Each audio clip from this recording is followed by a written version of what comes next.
नमस्कार। स्वागत है आपका डेटा साइंस वाले के यूट्यूब चैनल पे। आज हमारा जो फोर्थ लेक्चर होने वाला है डीप लर्निंग सीरीज का।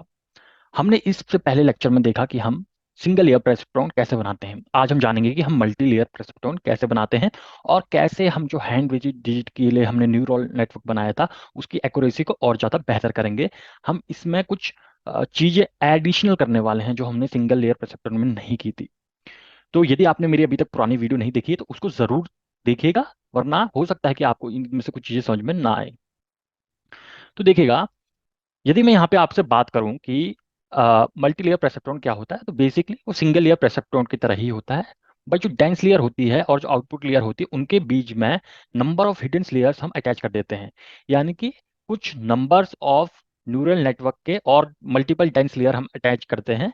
तो उसको हम कहते हैं मल्टी लेयर प्रेसेप्ट्रॉन, यानी कि जिसमें मल्टीपल लेयर्स होती हैं प्रेसेप्ट्रॉन्स की। तो इसके लिए देखिएगा, जैसे हमने पिछली बार मॉडल बनाया था अपना सिक्वेंशियल, हम सेम सिक्वेंशियल मॉडल ही बनाएंगे।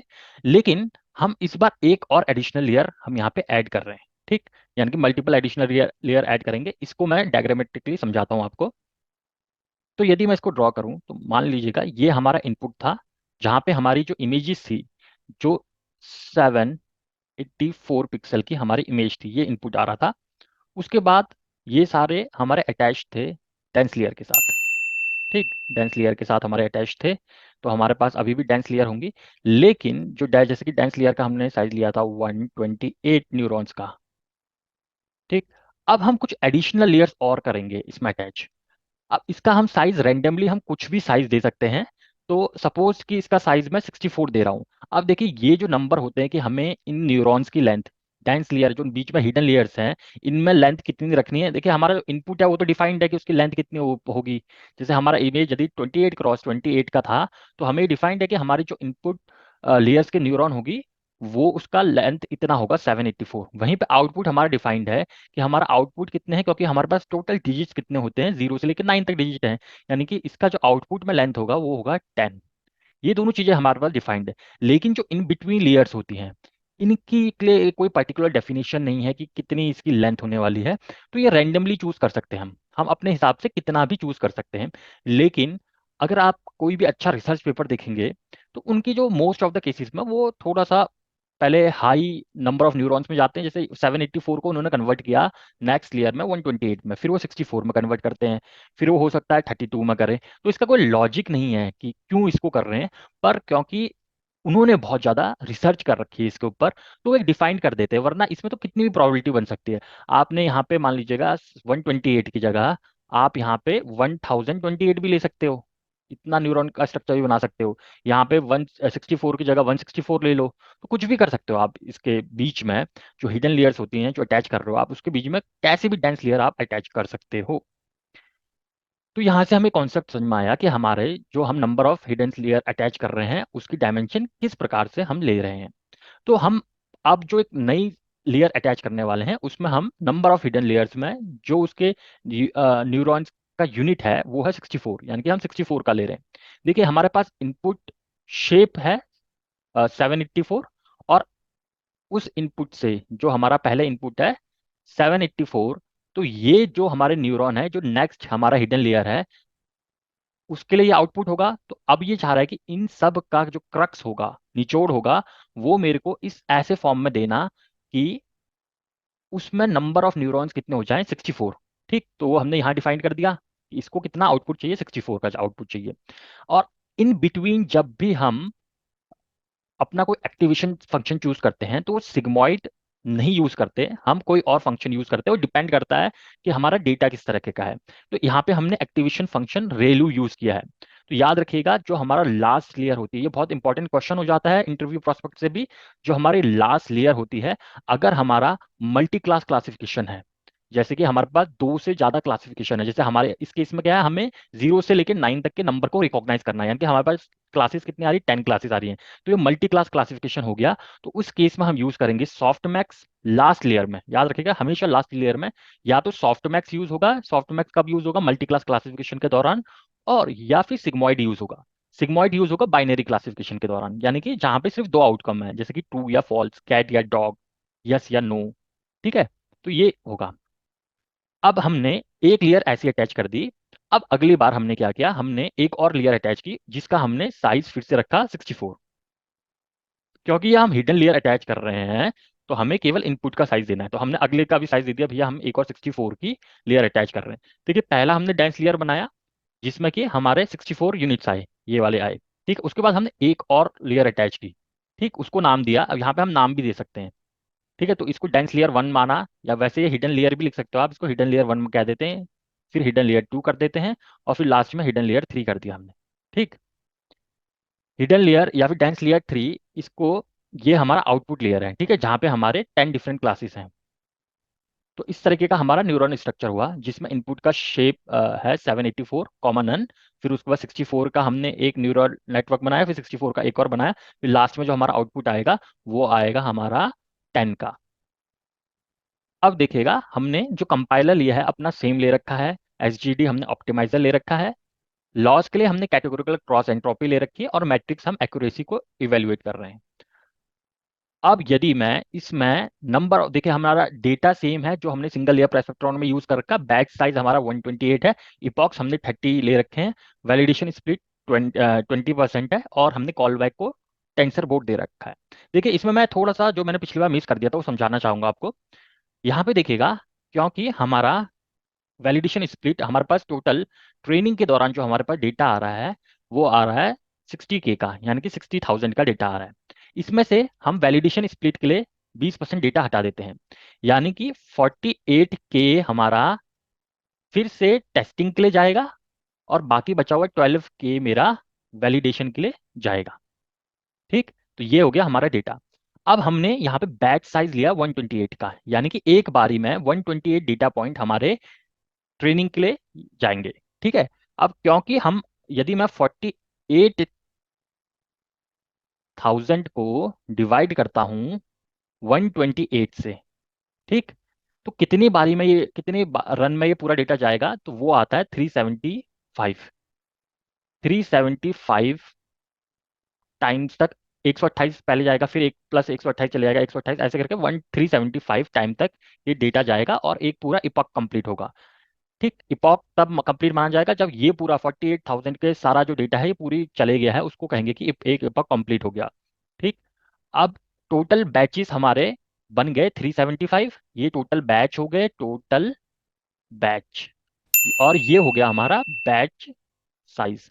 तो यहाँ पे हमें यही दिख रहा है। ठीक है, और देखिए इपॉक्स कितने हैं हमारे 30, यानी कि ये 48,000 जो डेटा होगा ये 30 बार जाएगा, ऐसे करके 30 बार। तो ये थोड़ा मेरे को चीजें ये समझानी थी। अब देखिएगा मैंने ऑलरेडी ये रन कर लिया, क्योंकि ये रनिंग करने में थोड़ा टाइम लगा रहा था, हमने थोड़े एडिशनल हिडन लेयर अटैच कर दिए हैं यहाँ पे। तो यहाँ पे आप देखिएगा एक्यूरेसी पहले हमारे पास 056% थी, फिर अगले बार हमारी 84% आई, 87, 88, 89। अब यहाँ पे देखिएगा जब हमारा पिछले बार जब हमने सिंगल लेयर प्रेसेप्ट्रॉन रन किया था, तो यदि मैं उसकी एक्यूरेसी दिखाऊं तो उसकी मोस्ट ऑफ द, सबसे बढ़िया एक्यूरेसी 90 9039 थी, 9039, यानी कि लगभग 90% की एक्यूरेसी थी। लेकिन जब हम नंबर ऑफ हिडन लेयर्स ज्यादा अटैच कर देते हैं तो यहाँ पे देखिएगा एक्यूरेसी हमारी कितनी ज्यादा इंक्रीज होगी, 95 तक इंक्रीज होगी। तो ये कमाल होता है हिडन लेयर्स का।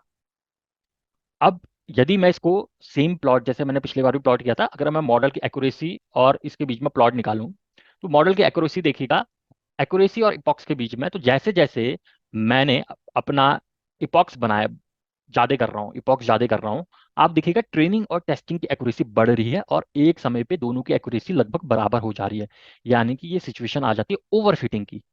ठीक, ओवरफिटिंग की सिचुएशन आ गई कि इसने बहुत अच्छी तरह लर्न कर ली चीजें। अब इससे हम निजात कैसे पाएंगे इतनी ओवर एक्यूरेसी से, पर एक्यूरेसी तो बहुत अच्छी इंप्रूव हो रही है। वहीं लॉसेस की बात करें, देखिए लॉसेस भी दोनों में तरह के डेटा में वो इतनी अच्छी तरह सीख गया है कि लॉसेस कम से कम मिनिमाइज हो रहे हैं। तो यहाँ पे पूरा आप ओवरलैपिंग देख सकते हैं दोनों ही हमारे प्लॉट्स पे। लेकिन यदि मैं आपको दिखाऊं ऊपर जो हमने सिंगल लेयर प्रेसेप्ट्रॉन का था, तो ओवरलैपिंग नहीं हो रही थी सेम नंबर ऑफ इपॉक्स में, दोनों केसेस में। अब अगर मैं बात करूं कि हमारी जो टेस्ट एक्यूरेसी है वो कितनी एक्यूरेसी रही, तो वो लगभग 95% रही है हमारी एक्यूरेसी। ठीक है, ऐसे करके हम यहाँ पे ट्रेनिंग एक्यूरेसी भी निकाल सकते हैं, वैसे हमने ऊपर दिखाई थी ट्रेनिंग एक्यूरेसी 95% थी। ठीक, अगर आप देखना चाहते हो कि मॉडल्स के वेट्स कौन कौन से थे, जैसे मैं हर बार कहता हूँ ना कि हमारे जो वेट्स होते हैं वो चेंज होते रहते हैं, तो देखिएगा ये पूरा वेट्स का एक नंपाई एरे उसने दे रखा है। यार ये वेट्स का था कि हमारे जो डेंस लेयर था, जिसमें बायस हमने अभी 0 ले रखा है, जिसकी शेप ये है, डेटा टाइप फ्रूट 32 है, उसके लिए हमारा वेट्स इतना आया है जब हमारा फाइनल रिजल्ट आया। और फिर जब हमारा अगला हमारे पास डेंस लेयर 2 आ गया, डेंस लेयर 2 के समय हमारा जो यहाँ पे शेप 64/64 हो गया था, उस समय हमारा जो वेट्स था वो ये आ गया है। ठीक है। तो ऐसे करके इसमें पूरा डेटा बन रखा है। जैसे भी अब जो लास्ट लेयर था, जो हमारा जहाँ पे हमारा आउटपुट आ रहा था, तो उस समय का वेट ये है, यानी कि डेंस लेयर नंबर 3 पे। तो यहाँ पे हमने पूरा वेट्स करके, हम वेट्स भी देख सकते हैं कि हमारे लास्ट लेयर में हमें कैसे करके वेट्स मिल रखे हैं। अब मॉडल डॉट कॉन्फ़िग में आप देख सकते हैं हमने सीक्वेंशियल मॉडल अटैच किया। ठीक है। उसके बाद हमने एक डेंस लेयर अटैच किया है, फिर उसके बाद एक डेंस लेयर 2 अटैच किया होगा। ठीक है। उसके बाद एक डेंस लेयर 3 अटैच किया होगा। ठीक। इसमें यूनिट लास्ट वाली लेयर में 10 यूनिट्स थी, उससे पहले 64 यूनिट्स थी, उससे पहले भी हमारे पास 64 यूनिट्स थी, और उससे पहले तो हमारे पास इनपुट साइज ही 784 का था। ठीक। अब देखिए, जैसे मैंने आपसे कहा था कि हम इसको ना, हम क्योंकि हमारे पास क्या आता है, एक्यूरेसी हमारा ट्रेनिंग और टेस्टिंग के दौरान दोनों ओवरलैप हो रही थी, यानी कि ओवरफिटिंग की प्रॉब्लम हो गई थी उस समय। तो अब हम करेंगे कैरास के लेयर्स के अंदर से ही हम इंपोर्ट करेंगे ड्रॉप आउट। तो ड्रॉप आउट क्या होता है, पहले मैं इसको थोड़ा सा समझा देता हूँ, तब तक इसको रन भी कर लेते हैं। मैं यहाँ पे समझाता हूँ। ये हमारा इनपुट था 784 का।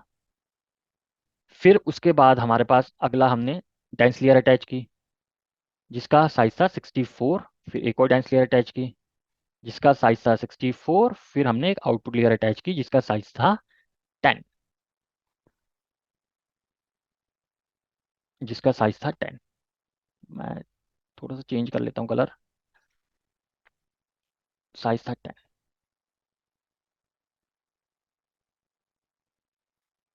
तो यहाँ पे क्या हो रहा था हमारा, कि ऐसे करके हमारे जो न्यूरॉन्स हैं, सारे न्यूरॉन एक दूसरे से अटैच्ड है।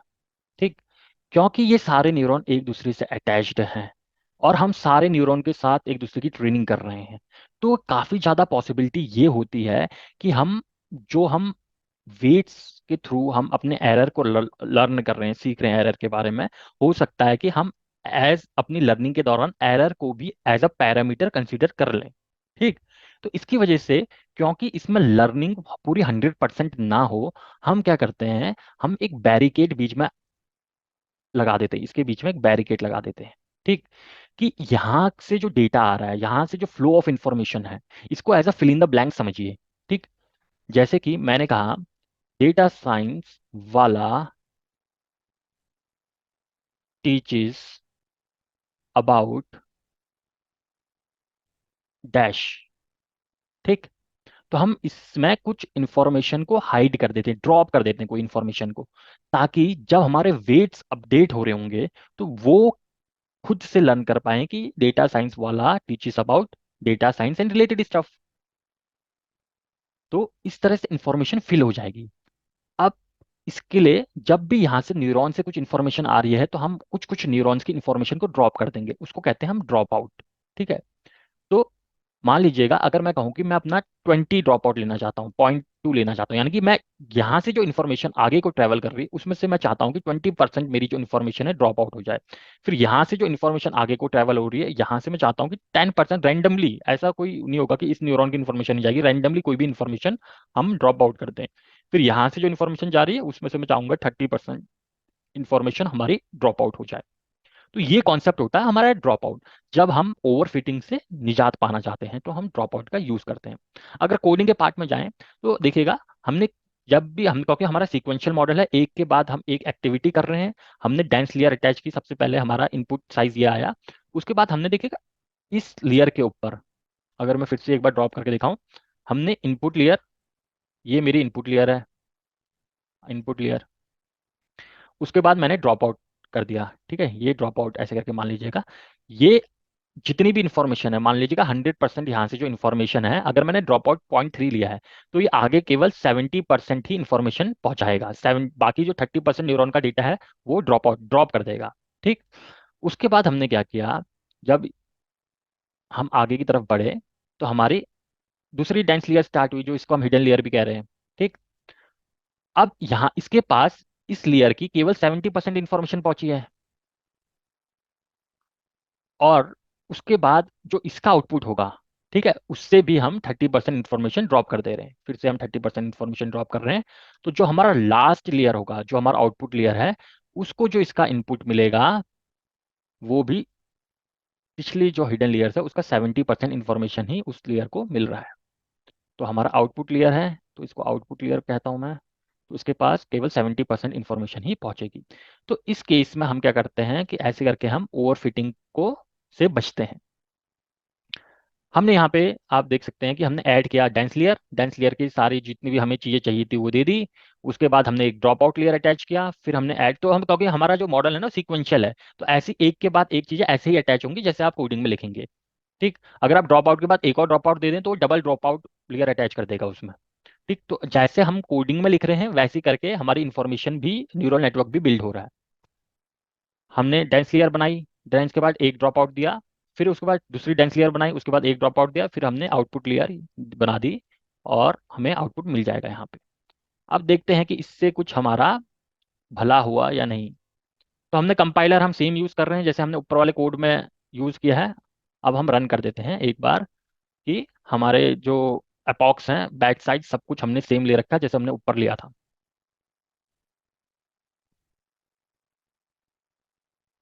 तो देखिएगा पहले से हमारे पास एक्यूरेसी कम आ रही है, क्योंकि पिछले बार हमारी एक्यूरेसी 0.56 से स्टार्ट हुई थी। अब हम आगे चलते हैं लास्ट वाले एपॉक्स तक। क्योंकि यहाँ पे टीपीयू अटैच्ड है, यहाँ पे आप देख पा रहे होंगे टीपीयू मेरा अटैच्ड है, तो थोड़ा प्रोसेसिंग इसकी फास्ट है, काफ़ी ज़्यादा फास्ट है वैसे तो। वरना हम एक तरीके से आप देखिएगा हम 60,000 इमेजेस को अभी प्रोसेस कर रहे हैं, वो भी बैचेस में। 30 बार हम 60,000 इमेजेस को कर सकते हैं, कि 1,80,000 इमेजेस हम प्रोसेस कर चुके हैं। अब देखिएगा यहाँ पे हमारी जो एक्यूरेसी है वो क्या हुई, 93% आई। ठीक है, और वैलिडेशन एक्यूरेसी 95% आई। तो यहाँ पे देखिएगा अब हमारे पास ये एक वो केस नहीं है जहाँ ओवरफिटिंग का है, क्योंकि ओवरफिटिंग के केस में क्या होता है, हमारा ट्रेनिंग के दौरान तो एक्यूरेसी अच्छी आती है लेकिन टेस्टिंग के दौरान एक्यूरेसी अच्छी नहीं आती। तो यहाँ पे देखिएगा वैलिडेशन की एक्यूरेसी ज़्यादा है। अगर मैं इसका प्लॉट भी आपको प्लॉट करके दिखाऊं, तो मॉडल की एक्यूरेसी देखिए धीरे धीरे करके बढ़ रही है, लेकिन बिल्कुल एक दूसरे के ऊपर ओवरलैप नहीं है। वैसे ही लॉसेस को भी ये साइमल्टेनियसली लर्न कर रहे हैं, ओवरलैप नहीं है। यानी कि हमने ओवरफिटिंग की जो प्रॉब्लम थी उससे तो निजात पा ली। अब वैसे करके हम एक्यूरेसी निकालें तो हमारी टेस्टिंग की एक्यूरेसी 95% आ गई। हमने ये देख ही लिया था, मॉडल डॉट समरी आप निकाल सकते हैं, जो इसके नए मॉडल्स वेट्स होंगे तो वो वेट्स चेंज हो गए होंगे। मॉडल डॉट कॉन्फिग जिसमें मॉडल्स के बारे में जानकारी हमने देनी होती है, वो सारी चीज़ें होती हैं। अब ये तो हमने कर दिया कि जो हमारी चीज़ें रिपीट हो रही है। अब मैं इसके अलावा कुछ और चीज़ें बताना चाहूँगा। अब इसके अलावा हम और कुछ क्या, क्या कर सकते हैं।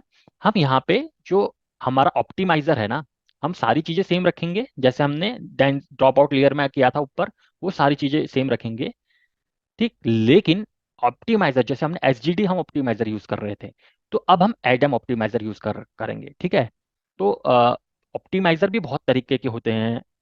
तो एसजीडी होता है, एडम होता है, ठीक है, और उसके बाद एसजीडी भी बहुत तरीके के होते हैं, बैच एसजीडी होता है। तो इसका जो मैं एक सेपरेट, बहुत ही छोटा एक सेपरेट वीडियो बनाऊंगा जहाँ पे मैं बताऊंगा एक्टिवेशन फंक्शन कौन कौन से होते हैं, ऑप्टिमाइजर कौन कौन से होते हैं, और उनका क्या प्रभाव पड़ता है, कब हमें कौन सा ऑप्टिमाइजर यूज करना है, कब कौन सा एक्टिवेशन फंक्शन यूज करना है, कब कौन सा लॉस हमें यूज करना होता है। तो उसके लिए तो ठीक है, यहाँ पे मैं मॉडल को कंपाइल कर देता हूँ जहाँ पे हमारा ऑप्टिमाइजर एडम है, और इसके बाद हम यहाँ पे बढ़ते हैं आगे कि हम अपने मॉडल को फिट कर देते हैं और यहाँ पे हम एक्यूरेसी देखते हैं। तो देखिए हमने केवल और केवल इस केस में हमने अपना ऑप्टिमाइजर ही चेंज किया है, और यहाँ पे हमें एक्यूरेसी स्टार्टिंग से ही 78% मिल रही है। और देखिए वैलिडेशन एक्यूरेसी हमारी 92% से स्टार्ट हो रही है। अब हम आगे बढ़ते हैं, तो यहाँ पे अभी तक हमें एक्यूरेसी 95% मिल चुकी है, वैलिडेशन एक्यूरेसी 97% मिल चुकी है।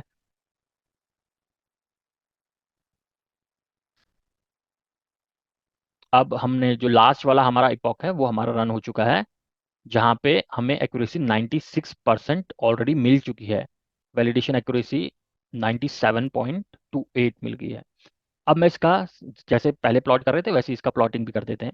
तो यहाँ पे देखिएगा हमारे जो ग्राफ है ना काफ़ी ज़्यादा फ्लक्चुएट कर रहे हैं, ठीक है, काफ़ी ज़्यादा अस्थिर है। क्योंकि आप देखेंगे कि कभी कभी थोड़े से हम हमारी एक्यूरेसी बढ़ रही है फिर घट रही है, जैसे यहाँ पे एक्यूरेसी हमारी बढ़ी है, ठीक, यहाँ पे घट गई है, फिर बढ़ गई है। वैसे ही यहाँ पे भी हो रहा होगा कि एक्यूरेसी यहाँ पे 49 से 649 से 641 घट गई है, फिर 656 बढ़ गई है। तो ये यहाँ पे ये ट्रेंड दिखा रहा है। पर ओवरऑल आप देखेंगे हमारी एक्यूरेसी काफ़ी ज़्यादा हद तक इंप्रूव हुई है। तो हमारे पास जो टेस्ट एक्यूरेसी हमें 97 मिली है। मॉडल डॉट समरी और मॉडल डॉट वेट से आप हमेशा ये वेट्स और कॉन्फिग सारी चीज़ें निकाल ही सकते हैं। अब हम एक और चीज़ करेंगे, जो हम ट्विक कर सकते हैं वो करेंगे हम नंबर ऑफ हिडन लेयर्स, मतलब न्यूरॉन्स में नंबर ऑफ हिडन लेयर्स, मतलब जो न्यूरॉन का साइज, जैसे मैं कह रहा था कि आप हिडन लेयर्स में कितने साइज का रखेंगे, जैसे हमने 128 का रखा, फिर 64 का रखा। अब यदि मैं उसका साइज बढ़ा दूं तो उससे क्या फर्क आएगा। तो हमने सेम पिछला वाला कोड ले रखा है, जहाँ पे एक्टिवेशन फंक्शन हमारा रेलू होगा, ऑप्टिमाइजर एटम होगा, और हम सेम चीज यूज करेंगे इसके लिए भी। लेकिन इस केस में नंबर ऑफ हिडन लेयर्स हमारे कितने हो जाएंगे, 512 हो जाएंगे। पहला हमारा इनपुट शेप होगा 784 का, फिर अगला हिडन लेयर होगा हमारा 512 का, फिर दोबारा से होगा 512 का, ये वाला लेयर भी 512 का होगा, लास्ट लेयर हमारा 10 का होगा। अगर मैं इसकी यहाँ से ट्रेनिंग स्टार्ट करूँ तो हमारा ट्रेनिंग किस हिसाब से रहेगा, देखिएगा अभी तक एक्यूरेसी 784 पहुंच चुकी है। तो देखिए एक्यूरेसी 90 से ही शुरू हो रही है यहाँ पे। तो ये कितना बेहतरीन काम कर रहा है, और वैलिडेशन एक्यूरेसी 96 से। याद रखिएगा जब भी हम नंबर ऑफ हिडन लेयर्स बढ़ाते हैं तो हमारा जो मॉडल होता है वो उतना ज़्यादा बेहतरीन काम करेगा ही करेगा। लेकिन हमें यह भी समझना पड़ेगा कि हम थोड़ी बहुत एक्यूरेसी बढ़ाने के लिए, लेकिन ये अभी ना मॉडल रन होते होते काफ़ी ज़्यादा टाइम लेगा। जैसे पहले क्या है, मॉडल काफ़ी ज़्यादा टाइम नहीं ले रहा था, फटाफट चीज़ें कर ले रहा था, लेकिन अभी ज़्यादा टाइम लेगा, जबकि हमारे पास जो डेटा है वो उतना ज़्यादा वास्ट नहीं है। जब हमने पहले कोई भी सिंगल ईयर प्रेसिपिटॉन कर रहे थे तो विथ इन सेकेंड्स, 1 या 2 सेकेंड्स में सारे के सारे इपॉक्स को रन कर ले रहा था। लेकिन जब हमने हिडन लेयर्स अटैच कर दिए, ज़्यादा अटैच कर दिए, अब हमने number of neurons hidden layers में बढ़ा दिए हैं, तो इसमें ट्रेनिंग टाइम बहुत ज़्यादा इंक्रीज हो जाता है। तो अभी तक की हमारी जो एक्यूरेसी है 99% हम टेस्ट में एक्यूरेसी ला चुके हैं, और वैलिडेशन एक्यूरेसी 98% पे चल रही है। लास्ट का इपॉक्स बच रखा है, तो 98, 99.41% की एक्यूरेसी है, और वैलिडेशन एक्यूरेसी 98 की है। तो अब मैं एक बार प्लॉट करके केवल आपको दिखाना चाहूंगा कि इसका मतलब क्या हो। हमने नंबर ऑफ न्यूरॉन्स बढ़ा दिए हिडन लेयर्स में, लेकिन आप डेटा में फ्लक्चुएशन देखो कि कितना ज़्यादा डेटा हमारा फ्लक्चुएट हो रहा है। ठीक, और मॉडल की एक तरीके से एक्यूरेसी वैलिडेशन और इसके बीच में 1% तक का अंतर है, तो ये काफी ज्यादा अंतर माना जाता है। तो जैसे जैसे मॉडल में इपॉक्स बढ़ रहे हैं, इन दोनों के बीच का फासला बढ़ता जा रहा है। यानी कि इन दोनों, यानी कि ये जो मॉडल है लॉस को उतनी अच्छी तरह लर्न नहीं कर पा रहे। तो टेस्ट के दौरान लॉस हाई ही रह रहा है, ट्रेनिंग के दौरान लॉस कम है काफी ज्यादा टेस्ट से, लेकिन आप फ्लक्चुएशन देख सकते हैं काफी ज्यादा। Model dot summary, model dot weight, model dot config, काफी बार रिपीट कर चुके हैं हम। अब देखिएगा इसमें हम एक और चीज कर सकते हैं, मैनिपुलेटिंग द बैच साइज। ठीक, यानी कि यदि मैं बैच साइज चेंज कर दूं, जैसे जब हमने देखी ऑप्टिमाइजर चेंज करके देख लिया, number of hidden layer change करके देख लिया, ड्रॉप आउट लेयर लगा के देख ली, एक्टिवेशन फंक्शन चेंज करके देख लिया। अब हमारे पास यहाँ से आता है कि हम बैच साइज को हम बदल दें, कि बैच साइज यदि हम चेंज कर दें तो क्या होगा। ठीक, तो लेट्स से कि मैं यहाँ पे बैच साइज को, पहले मैं इन सबको रन कर लेता हूँ, और मैं यहाँ पे बैच साइज रख देता हूँ 480 का बैच साइज ले लेता हूँ। तो मैं रैंडमली कोई भी बैच साइज ले रहा हूँ। ठीक, 480 का बैच साइज है, तो उसमें 100 बैचेस ही बन पाएंगे। अब एक एक करके बैचेस वो आ रही हैं। तो आप बैच साइज अपने हिसाब से बढ़ा भी सकते हैं, घटा भी सकते हैं, इससे कोई मतलब नहीं है। लेकिन आप देखिएगा जैसे मैंने बैच साइज तो बढ़ा दिया, लेकिन नंबर ऑफ बैचेस जो हैं वो केवल 100 ही हैं। पर हमारी जो प्रोसेसिंग है वो पहले से बेहतर है। हालांकि हमने जो नंबर ऑफ हिडन लीड्स लिए हैं अभी भी हमने 512 ही ले रखे हैं, लेकिन देखिए मेरी जो प्रोसेसिंग है वो पहले से काफ़ी ज़्यादा, पिछली बार से काफ़ी ज़्यादा तेज हो गई है। ठीक, वैलिडेशन एक्यूरेसी इस बार ज़्यादा है, और नॉर्मल जो हमारी टेस्टिंग एक्यूरेसी है वो कम है, वो भी ज़्यादा है, लेकिन इन दोनों के बीच में अंतर अभी भी काफ़ी ज़्यादा है। अगर हम चार्ट प्लॉट करते हैं तो चार्ट हमें ऊपर वाले की तरह सेम मिलेगा। इस केस में केवल बैच साइज आपका इसी काम आता है कि आपकी जो मशीन है वो कितनी फास्ट प्रोसेसिंग कर पा रही है, उसके अलावा कोई खास चेंजेस नहीं आने वाले हैं। तो हम मैं इस चीज पार्ट को स्किप करता हूँ। अब हम लास्ट एक और चीज करते हैं। लेट्स से कि मैं अपना नंबर ऑफ हिडन लेयर्स और अटैच कर रहा हूँ। ठीक, तो मैंने क्या किया, अब स्टार्टिंग से यदि हम कोड करेंगे तो हमने एक सीक्वेंशियल मॉडल बिल्ड किया। ठीक, अब उसमें हमने नंबर ऑफ हिडन लेयर्स 512 लिए, लास्ट बार मैं आपको एक बार डायग्रामेटिकली समझा देता हूँ।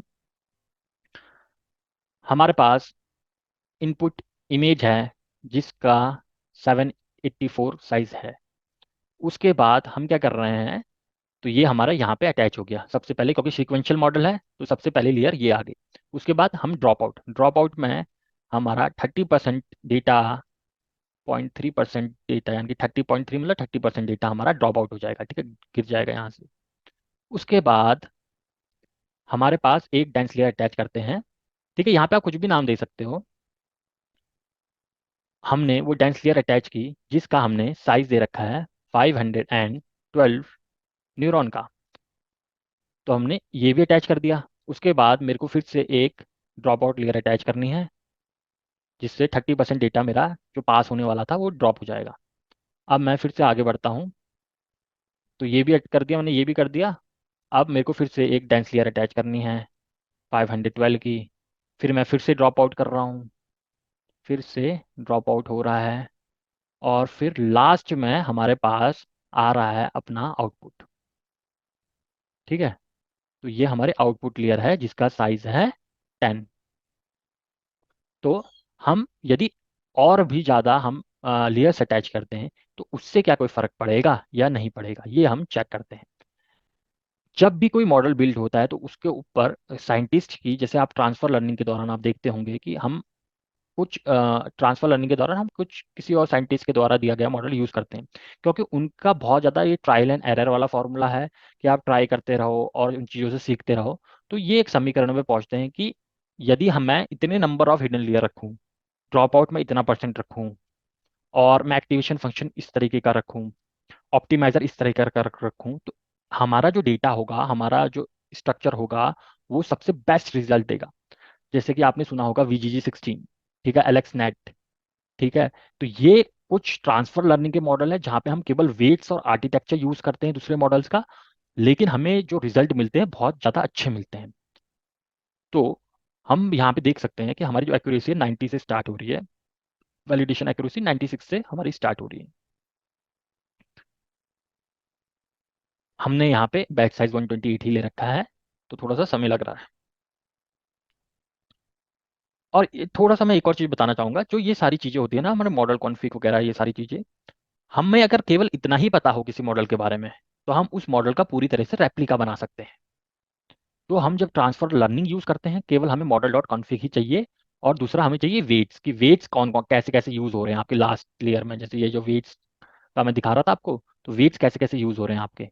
तो हमें ये दो चीज़ें, तो वेट्स और मॉडल कॉन्फ़िग, दो चीज़ें चाहिए होते हैं, हम उस मॉडल का रेप्लिका इजीली बना सकते हैं। तो ट्रांसफर लर्निंग के दौरान हम किसी दूसरे मॉडल का केवल वेट्स और मॉडल कॉन्फ़िग ही इंपोर्ट करते हैं, उसके अलावा कुछ इंपोर्ट करने की हमें ज़रूरत नहीं पड़ती है। अगर अपने डेटा की तरफ चलें, अपने जो इपॉक्स रन हो रहे हैं उसकी तरफ चलें, तो अभी हमारे पास 99.30 की एक्यूरेसी आई है और वैलिडेशन एक्यूरेसी 98.1 की आई है। लास्ट बार हम फिर से प्लॉट कर रहे हैं, तो देखिएगा काफ़ी ज़्यादा यहाँ पे डिफरेंसेस हैं मॉडल की ट्रेनिंग के दौरान और टेस्टिंग के दौरान। सेम हमारे पास लॉस के दौरान भी आएगा। अगर मैं इसको अंत में चीज़ों को समराइज करूँ तो मैं ये ज़रूर कहना चाहूँगा कि ये जो सारे पैरामीटर हैं जिनको हम ट्विक कर सकते हैं, तो ये कोई सेटअप मेथड नहीं है कि आपको कितने डेंस लेयर चाहिए, कौन सा एक्टिवेशन फंक्शन चाहिए, कौन सा ऑप्टिमाइजर चाहिए, कौन सा लॉस चाहिए, आपका जो इनपुट, आपका जो न्यूरॉन का, हिडन न्यूरॉन्स का जो साइज होने वाला है वो कितना होने वाला है। तो ये कोई फिक्स नहीं होता, आप इसके लिए ट्रायल और टेस्ट ज़रूर कर सकते हैं। और इसमें कितनी ड्रॉप आउट लेयर लगाने हैं, ये एकदम ट्रायल और टेस्टिंग का प्रोसेस है। ये आप हो सकता है कि किसी की डेटा पे सटीक बैठे, आपकी डेटा पे उतना ज़्यादा सटीक ना बैठे। ये जो सारी कोडिंग है ये मैं अपने गिटहब लिंक के द्वारा आप तक पहुंचा दूंगा, आप डिस्क्रिप्शन में जाके लिंक देख सकते हैं। यदि आपको ये सीरीज पसंद आ रही है तो लाइक शेयर और सब्सक्राइब ज़रूर कीजिएगा। डेटा साइंस वाले को अपना कीमती समय देने के लिए बहुत बहुत धन्यवाद।